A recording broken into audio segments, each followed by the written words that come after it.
All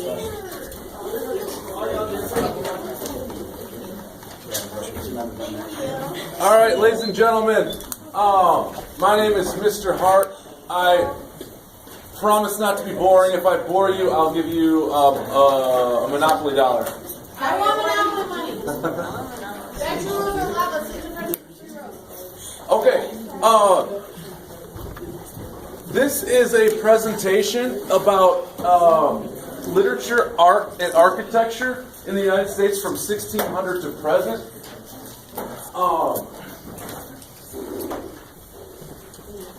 Now all I ask of you guys, is that you have, while I'm presenting these ideas to you, that you find one thing that you'd like to add to the presentation, because I'm going super fast. I've been asked to cover like 450 years in 40 minutes. I'm going fast. I'm going to be skipping stuff. So put a little plus sign down next to you on your scratch piece of paper. And I want you to think of one thing that you'd like to add to my presentation. And then put a question mark down too. Find one question that you have for me. There's going to be a Q&A session. And I hope that you have more than one question. I'm going to be saying a lot of controversial stuff. Okay? So one addition and one question.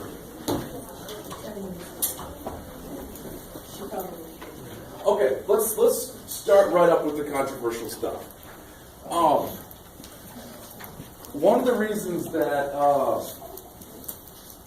I've been asked to do this presentation from the humanities perspective is you could make the case that historians are doing it wrong. That historians are wrong.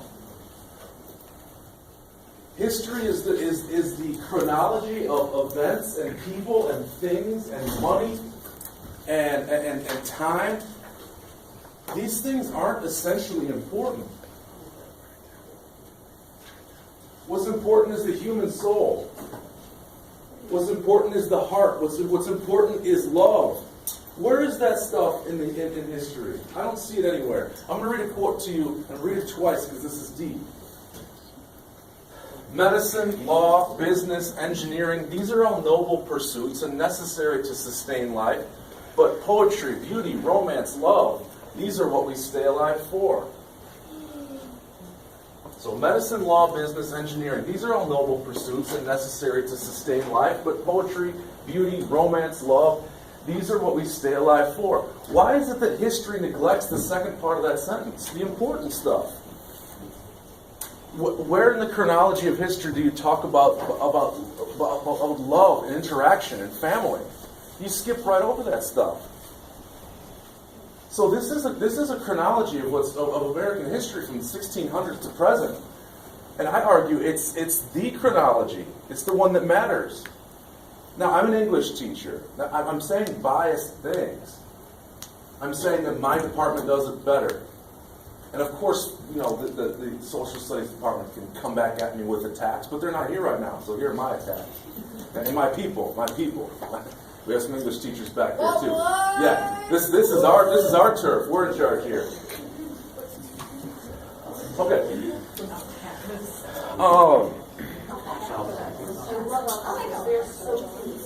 Now, in order to understand from the 1600 to present, I have to start in 36,000 BC. We're going to go way in the deep past. We'll only be here for one slide. The very next slide starts with 1600s. Okay. That's a map of the globe, and this is a strange bit of trivia for you. There are only 7 animals on the entire planet that humans can use to help them. I can name some of them, like a cow, a goat. Think about like a sheep. You can get clothing from that. You can get milk from a cow. You can harness something onto a horse to help you plow a field. There are only 7 animals where you could, essentially, these animals were the ATM machines or the banks of the ancient world. It gets crazier. 5 of those 7 ATM machines, 5 of 7, were in Europe. And if that isn't strange enough to wrap your head around, steel was easier to refine in Europe than anywhere else in the world. When we start in 1600, we have to account for this. We have to describe why is it that the beginning of America is the story of overwhelming whiteness. It starts that way, it doesn't finish that way, but there was a tremendous advantage to the people who were born in that particular section of the world.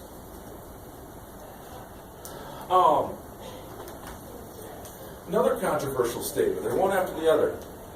It is controversial to say New World, because that implies that there was nothing there.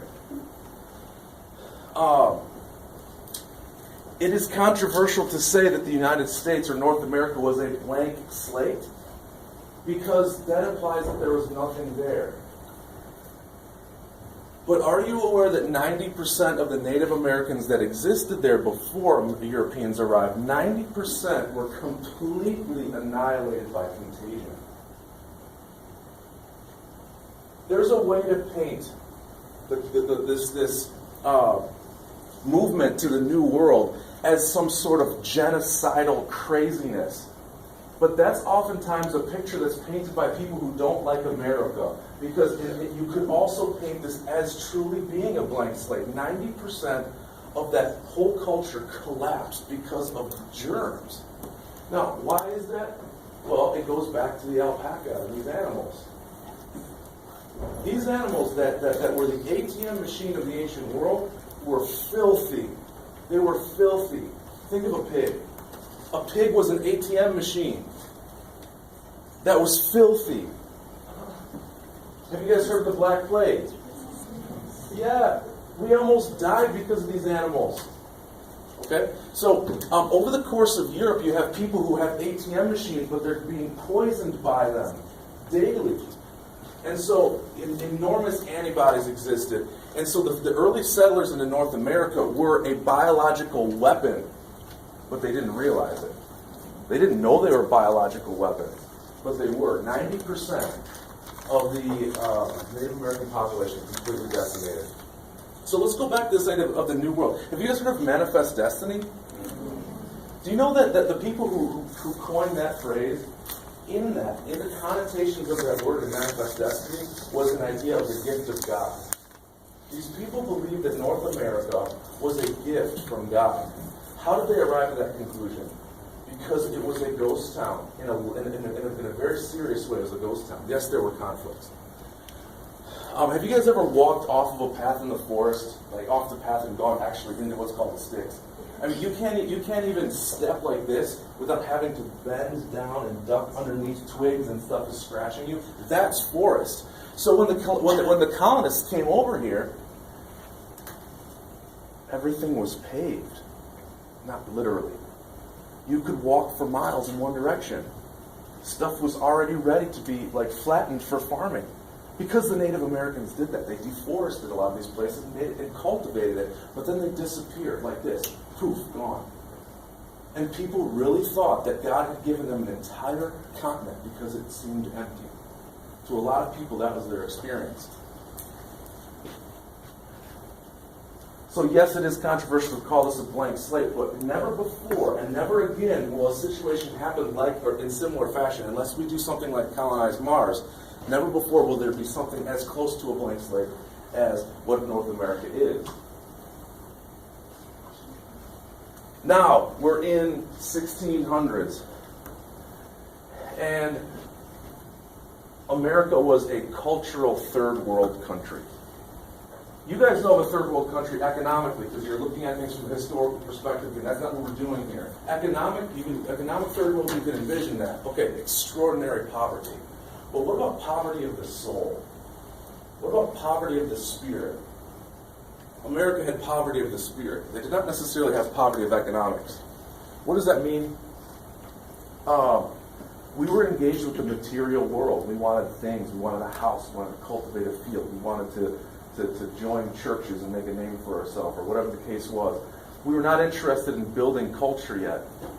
And you're going to see a pattern here. This is actually a hilariously embarrassing picture for the United States. We were so bad and or disinterested in art that we took a painting of a British man and we did the 17th century version of Photoshop George Washington's face on top. This originally was a British guy, and we Photoshopped it. We did not have our own culture, so we stole our culture. We took it, we snatched it. America in this time period, you guys been in a group work where there's one lazy person who doesn't do anything and then they take the credit at the end? That's America. Praise that person for being American, because that's what we were. Okay? Now, we can be forgiven because if your Maslow's hierarchy is not taken care of, if you have some deficiencies in your Maslow's hierarchy, you don't have time, you don't have leisure time, and art thrives in leisure time. So we can be forgiven for that. And you're going to see this word a lot, derivative. Think of that as copycat. Okay? So in this new milieu of the new world, we were derivative. We stole our art. I'm gonna pause in just a minute and actually split the Q&A session in two. I know I've said enough already that I'm sure you already have questions and comments, but let me do one or two more slides here.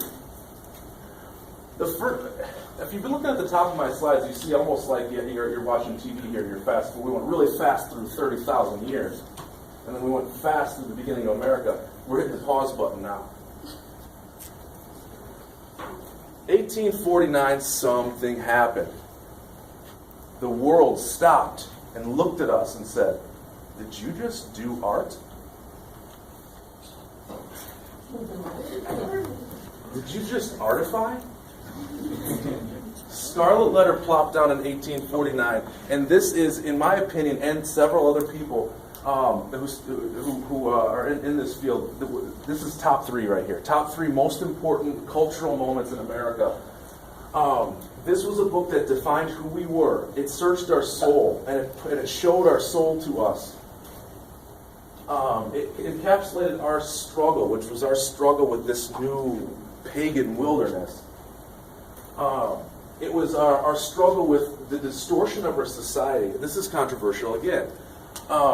If you take a lot of homogenous people and you put them together, weird things happen. If you take a bunch of A-wingers and put them together, weird things happen. If you put a lot of Dungeons and Dragons-y people together, weird things happen. And this sounds like I'm about to really poke Christianity in the ribs. I have a lot of respect for Christians. But if you put a lot of Christians together, weird things happen too. And so Scarlet Letter is about, okay, look, a bunch of Christians went together, and now they're all in the woods, they're freaking the heck out, they're imagining that they're seeing spirits in the trees. These Native Americans are wigging us out. So they all collectively got into this sort of cycle of anxiety, the Christians in this new world. And this book is the state of our soul while that was happening. Now, there's one big asterisk. Baseball fans, who's the guy who hit the home run, but he was on steroids, the one to put an asterisk on the baseball? Barry Bonds. There's a big asterisk on Scarlet Letter. That's sort of an interesting pun now I think about it. But there's one thing that it had one big problem with it. The language was derivative. So Hawthorne tried to escape and do something Merkin. But he stole the language. And those of you studying Scarlet Letter right now, who do you think Hawthorne modeled his language after? Shakespeare. He was too entwined with Shakespeare. He's a Shakespeare fanboy. Couldn't quite escape the grip of a British person. So that's the one knock against this book for being a uniquely American production. But hey guys, we finally blipped on the cultural radar. It only took 300 years. But we arrived. The world looked at us. We're still paused on 1849. We're going to look at architecture real quick, because we're not just talking about lit. Our architecture was still derivative at this point. Copycat, Greco-Roman, copycat, Spanish architecture. Everything, history is complicated. I said that pessimistically. Let's flip it. Mr. Hart, that's not really as bad as we make it sound. They were trained in architecture in Europe. They came here and they did what they knew how to do. Fair enough. But it's not uniquely American yet. I'll stop after this slide to do a quick Q&A. Just make sure we cover all the bases. This is interesting from a humanities perspective because this is a slide that history would care about. The whole unit would have been about the Civil War. All the focus would have been there. But from a humanities perspective, this is the least interesting place to stop. From a humanities perspective, this is the part we sort of, oh yeah, Civil War, and then move on. Exact opposite. Here's why.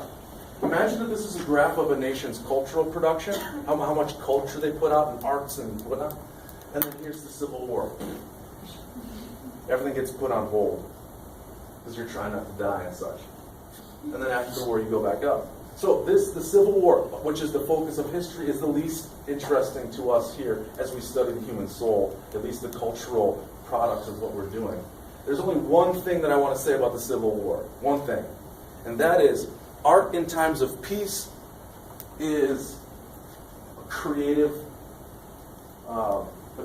process. Art in times of war can be a weapon. People can wield art to kill people, almost literally. And the only one I'll really point out here is that the narrative of the life of Frederick Douglass was a weapon wielded in war, and it did a lot. It did a lot to fight things culturally and change our perspective as a burgeoning or growing nation.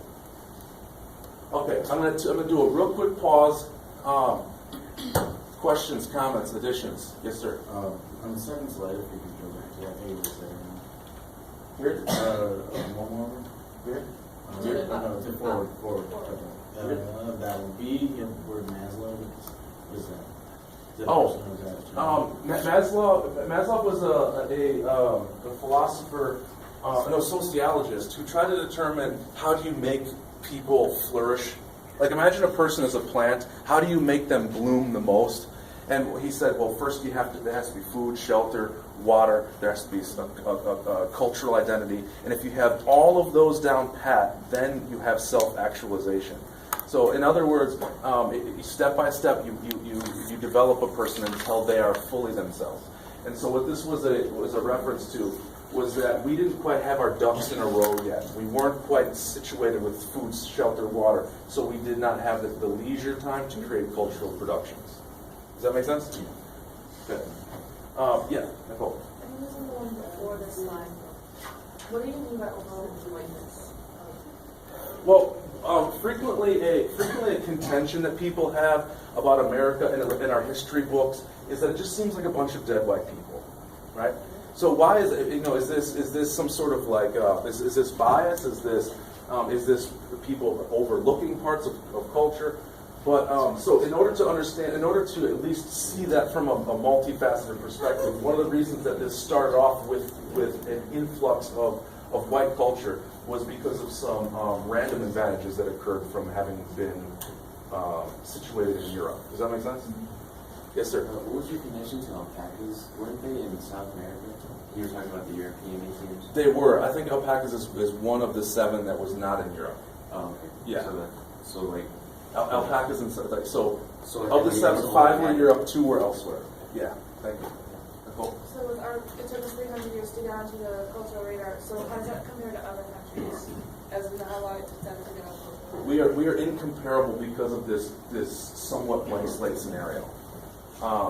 It arguably happened we arguably happened faster with us than any other nation. It was like a super fast forward mode. Oh, so it's not like a derogatory, it only took 300 years. It's more of a... Yeah, you could flip that and say, well, that was among the fastest that ever, Mr. Hart, and you'd be right. Yeah. Any other questions, thoughts, additions? Yeah, Nicole. You were saying about how architecture got influenced by European and Spanish influence, but then you also said Native American. How did Native Americans influence our architecture?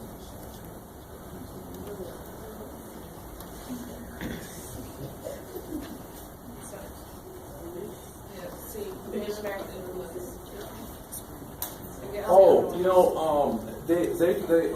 Europe was a permanent settlement. It was a civilization that was rooted to one place.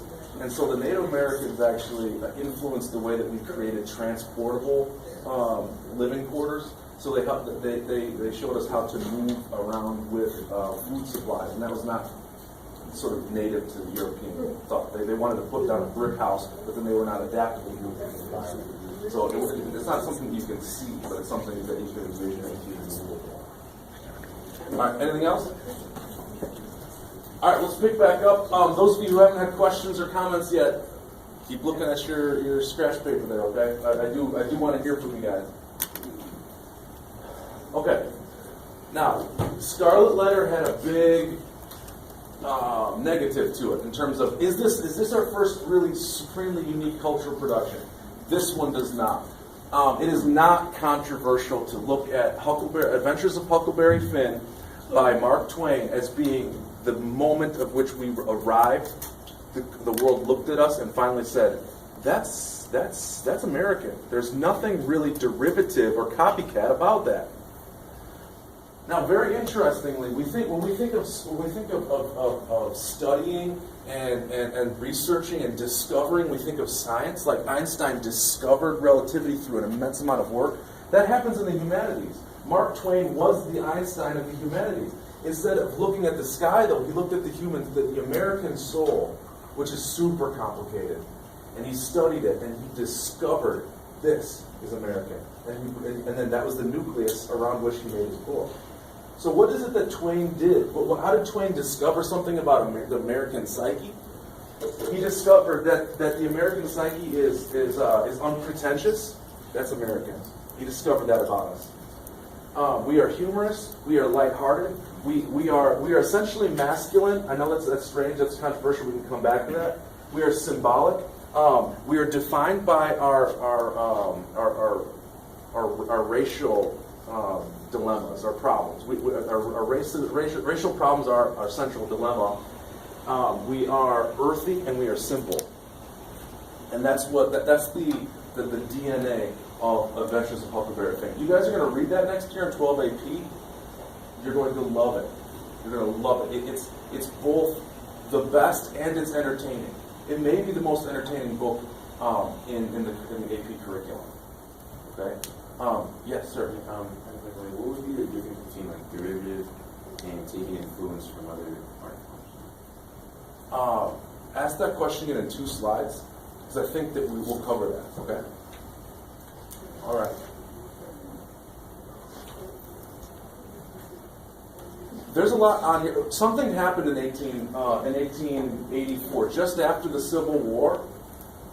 It's like all of a sudden the potting soil for cultural productions in the United States was there. We flourished. All of a sudden, 1880, we just start churning out extremely high quality cultural productions. Way too much for me to talk about in 40 minutes. Can you guys pick one that you want me to talk about? Jazz. Okay. America defined itself by a rage against anything British whatsoever. The Brits are very classicist. They like old money. They're pretentious. They think they're awesome. They literally stick their pinky up in the air when they're drinking their fancy teas. They're pretentious, old world people, and they're very structured with their music. Think of an orchestra. An orchestra is a monarch. You show up and you do that music. I don't care what you think. Do that. That's it. And then I'm up here, I'm the king, and I'm doing this, and you're following my instructions. Jazz came along, and it was distinctly American. It was like a big middle finger to Great Britain. Jazz is the exact opposite of the orchestra. Jazz is democracy. You show up without a plan, and you tell us about yourself through your instrument. And that's really cool. That's distinctively American. Okay? And since you guys seem to be interested in music, I'll talk about the next one too. Blues is the exact opposite of British pretension. Instead of crystal clear, expensive instruments that just cut through the air in a very pretentious, lofty, wealthy way, you have blues music, which is stripped down and bare, and it's gritty, and it's improvisational, and it's democratic. Okay. One thing that we have that's very, yes, sir. I was going to ask if you could speak on the text stuff. Or if you had time. Yeah, in brief, Fitzgerald also discovered something about America. He looked at us just as capitalism and democracy were skyrocketing. He looked at that and he was almost like a prophet. He goes to himself, if we keep doing this, what will it be in the future? And he stripped it bare and he showed us that the American dream can lead to an empty state of mind. That money does not buy happiness. You guys hear this? Money doesn't buy happiness. You go, yeah, I've heard that a million times. Well, Fitzgerald was one of the people that helped discover that. Those people are not happy. They have no soul. They're lifeless. They've been given everything that everyone wants, but it doesn't work for them. So Fitzgerald was sort of a secular prophet, pointing out what the American dream was and was not. In architecture, we had a huge advantage too. I mean, just look at this. This is so American. It's crazy. Remember how Scarlet Letter was Europe meshing with the untamed forest. This is architecture wrestling with the untamed forest. And this house only exists, or can only exist in wide, expansive spaces. In Europe, if you've been there, there's no space left. Everything's cramped. The roads are this tiny. We have expansive space, so we have Humvees on a road. There's a lot that we do that takes advantage of the immense space that we have here in our continent. Okay, we gotta keep going. All right.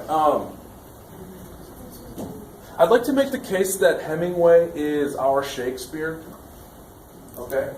And here's how it works. This flower represents Shakespeare. Shakespeare, on the surface level, his words are the most ornate and beautiful and pretentious words on the planet. It's intricate. It's like it's beautiful and Byzantine. But Shakespeare is not a deep writer. There's no symbolism beneath what he's saying. It's not symbolically deep at all. Okay? And that's why he's a flower. It's ornate on the surface, but you could pull it out with a pinky. There's no depth to it. Hemingway flipped that on its head, which is typical American. Look at the British way and flick it off and do the opposite. Here's how it works.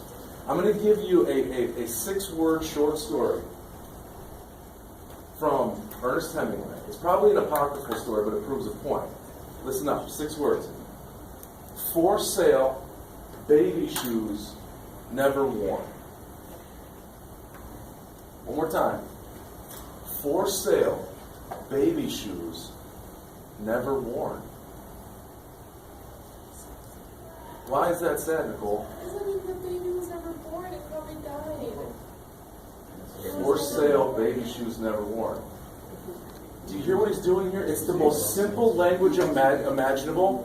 It's monosyllabic. It means very short words.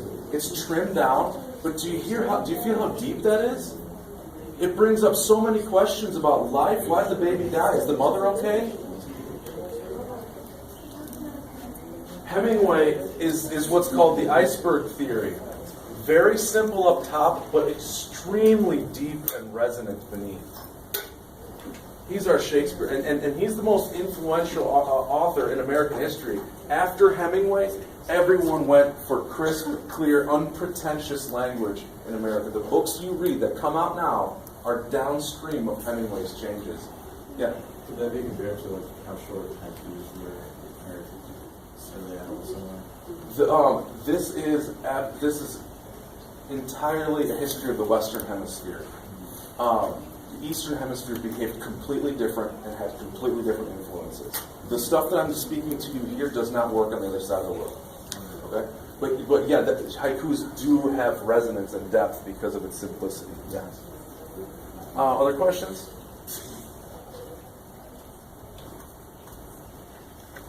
Okay. While I've been fast forwarding through history, something very creepy has been going on in the background, something a little bit disturbing. And I want to sort of rewind and then fast forward real fast so I can point out to you what's been going on in the background. And I'll do it through a metaphor. I want you to imagine that I'm teaching you guys just like I am now, and all of a sudden, for no reason, I stop, and I just walk out of the room, and you don't see me again. We can divide what just occurred into 3 basic stages. The first stage is the one we're in now. The teacher's here. We're all doing something in unison. We're being productive. We know why we're here. The second stage would be me leaving and you sitting there exactly as you are, but a little confused. Did he just leave? Is he coming back? Is this part of the presentation? I don't think he's coming back. The third stage would be a complete breakdown of what we're doing. People getting up, moving, leaving pizza, bathroom, texting, whatever. That's what's going on in the background. What I've just described is the traditional era. That's when the teacher's in the room. The modernist era, which is people confused but still in place. And the postmodern era is the complete breakdown. I'm going to show you something that with it, this is shocking. Take a minute and look at that.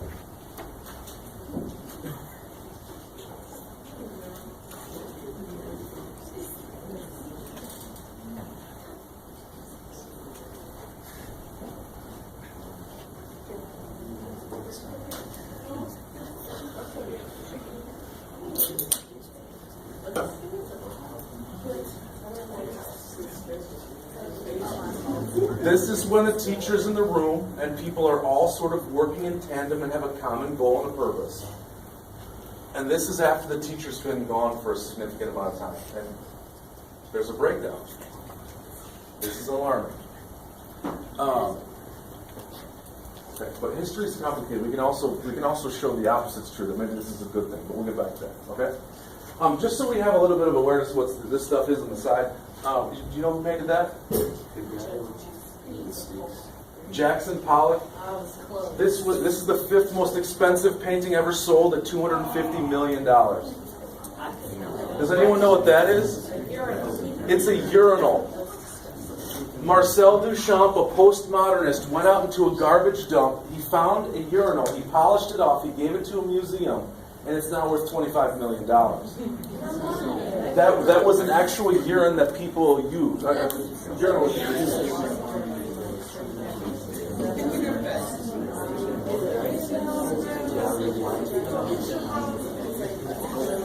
For the sports fans out there, this makes a lot of people upset in Chicagoland. On the left here, you have Soldier Field. This is in the classical Greco-Roman styling. And then when they needed to renovate it to make more room, they did it in a postmodern way. They landed a friggin' spaceship on top of it. And people are upset. You can see over here, it's a different angle, but this is that Greco-Roman facade. So that's postmodernism for you. I mean, I'd like to, I painted it from a bad perspective, but I'd like to then pause for a second and then talk about how it's potentially positive. And I'll do that now. Raise your hand if you're a pessimistic person. It's good. It's okay. We need you people. All right. All right. So those of you raising your hand right now, I'm going to tell you guys what to look for in this upcoming slide. You first. Okay. So the pessimistic people. On the left-hand column, you have good, pure, traditional music. Everything's orchestrated, working in tandem. Things are productive. People know what to believe in. And the right-hand side is a complete breakdown. Chaos, anarchy. No one believes anymore about anything. No one can agree. There's just weirdness. This is a decay. Okay? Raise your hand if you're an optimistic person. Okay, this next part's for you. Same slide. You're going to look for something different, though. On the left is complete control and dictatorship. Think about an orchestra. I tell you what you're going to play, and there's no room for you, right? As a matter of fact, we're in a dictatorship right now. Of course we're being productive, but there's no room for you. You can't express yourself right now. You're doing what I want you to. So for the positive, for the optimistic people, this was bad. There's no room for individual expression. And this is good, because people have free will and freedom to express themselves. The teacher leaves, you all do what you want, some get pizza, some go to the bathroom. That's you. You can prove that's you. That's your free will choice and expression of yourself. So pick which one. You can't waffle in the middle, okay? So let's look at orchestra first. If we're pessimistic, we like jazz. If you're yeah, all right, let's go to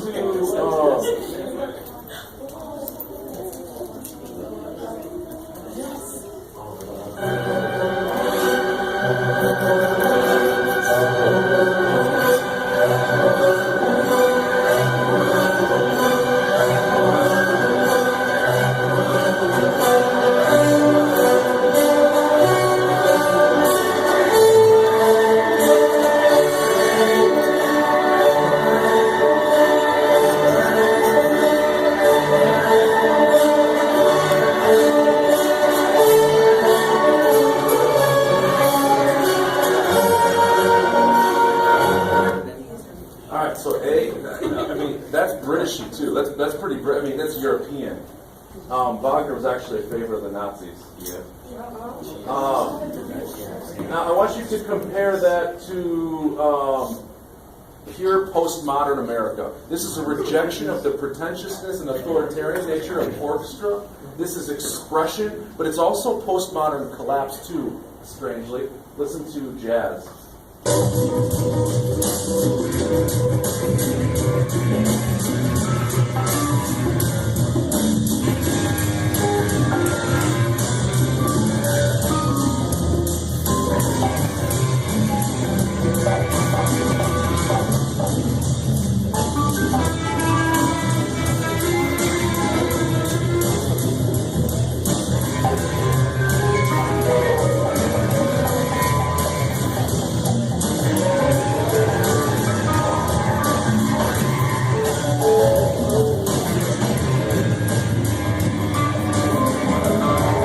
How much time do we have?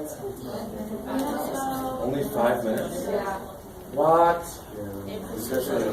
All right, question break. Any questions so far? Yeah. No. On one of your slides, you were talking about how Fitzgerald defined the American dream, Huckleberry Finn defined the American social class, and everyone went for a Christian language.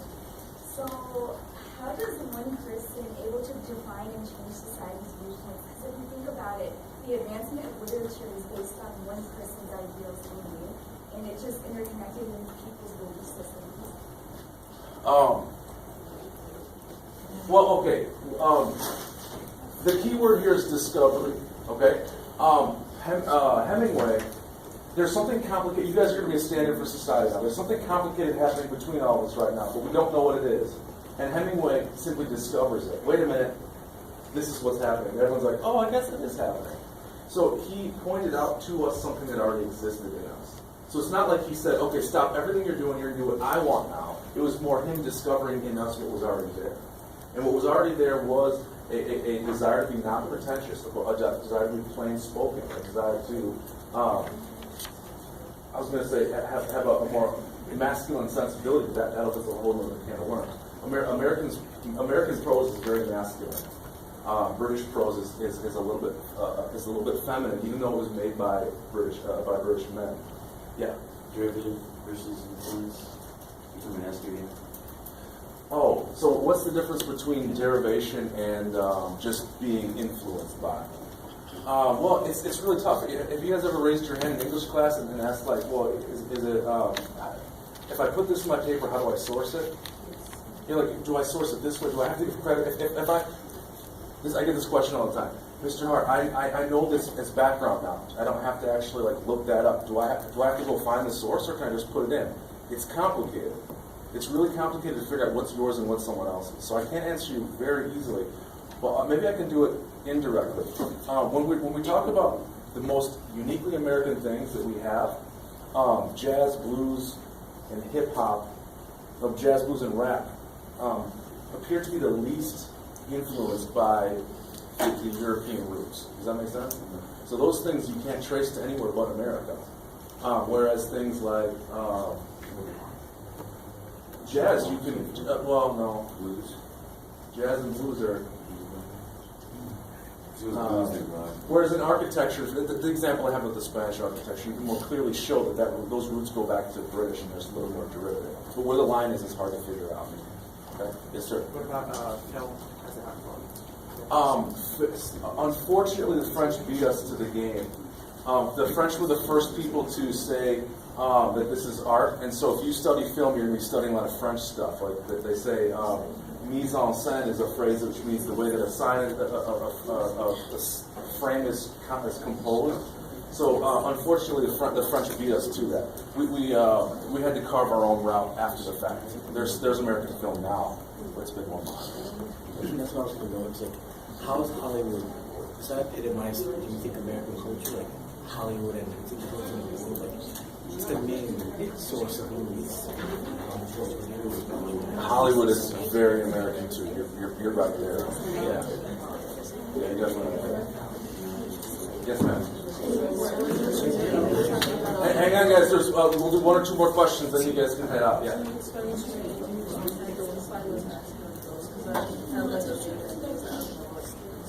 Okay. Before America, guys, have you guys been told by your English teachers that a lot of the books you have a lot of hidden homosexuality in them? Yeah. A lot of it. A lot of it. Okay. The people who kind of keep track of the art of a culture tend to be a little bit more feminine. Do you guys know that there's a difference between the jocks and the A-wingers, right? I'm speaking very bluntly to you, but the people who are on a football team are a traditional they're more masculine and violent, right? And that's not necessarily the same type that's encircles art. So over culture, there's been more of the theatrical type of people who've had a very feminine way of describing things. Shakespeare is a famous example. Okay, so when Hemingway came around, he paved a much more masculine prose, which was not emotionally based and not interpersonally related. So he sort of changed the gender almost of the prose of our texts. So American prose has a more masculine vibe to it. Okay? Yeah. I think that's all the time we had. Any other questions then? You don't leave here?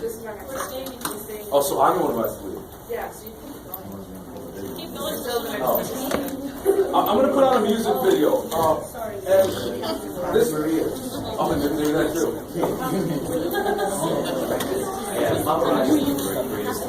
Hey guys, can I have your attention then for just like maybe 10 more seconds? I'm going to put something on, I want to tell you why, and then I'll be done. I want you to think of this video I'm about to put up as a final. Like if this were a whole course, then this would be the final. I would have you look at all the different American things in there. The lack of pretentiousness, the postmodernism, the individualism, the bluesiness, the jazziness, the democratization of the instruments.